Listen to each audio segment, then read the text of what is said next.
Gia Morado naging usap-usapan ulit sa social media. Spotted na umano sa training ng Denso at kakaibang activity sa kanyang Instagram account napansin ng mga fans. Tuloy na kaya ang pagiging import sa Japan? Pero before we begin, please don't forget to subscribe, like and comment on this video.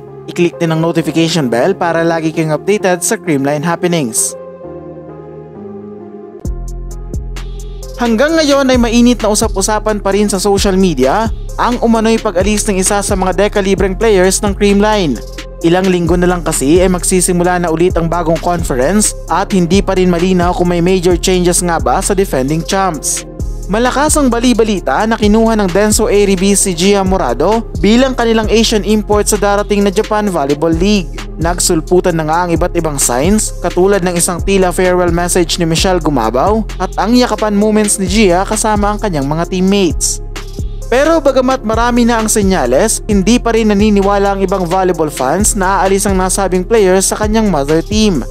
Aware sila na magiging malaking kawalan si Gia lalo pat isa siya sa mga key players na nagbigay ng multiple championships sa Creamline. Isa pa ay wala umanong makakapantay sa role na ginagampanan ni Morado kaya baka mahirapan ang kupunan na madepensahan ang kanilang titulo. Pero just recently, nabulaga ang maraming fans nang maglabas ng isang video ang Denso Airibis. Sa nasabing video, makikita ang ilang players nila na nag-e-ensayo para sa nalalapit na tournament sa Japan. Iba ang setter na makikita dito kaya hindi pa rin makonfirm kung kasali nga si Gia sa lineup ng team. Pero ang napansin ng mga fans, ang katawang nahagip sa gilid ng kamera na tila hawig umano sa katawan ng Creamline setter. Pati umano ang forma ng nasabing player kapag nasa training ito ay parehong-pareho sa nahagip sa video. Dito na sinabi ng ilang netizens na baka nga nasa Japan na si Gia at nagsisimula ng mag-training with her new team. Ayon sa isang masugid na supporter ng CCS, halata umano na si Gia ang nakita sa video. 100% sure nga daw dahil nagmamatch ang tangkad at kilos ng nahagip sa kamera sa mga galaw ni Morado. Isa namang netizen ang nagsabi na galawan pa lang daw ng kamay ay mahahalata ng familiar ito.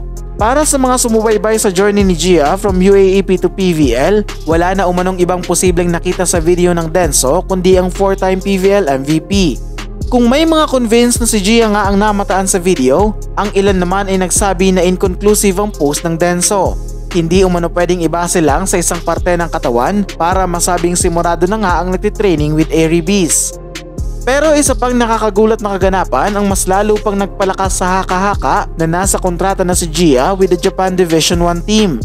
Sa ngayon kasi ay mas nadagdagan pa ang mga Denso players na fina-follow ni Morado sa kanyang social media account. From 2 noong mga nakaraang linggo, biglang lumobo sa more than 7 ang namataan naming nakafollow si Gia sa Instagram.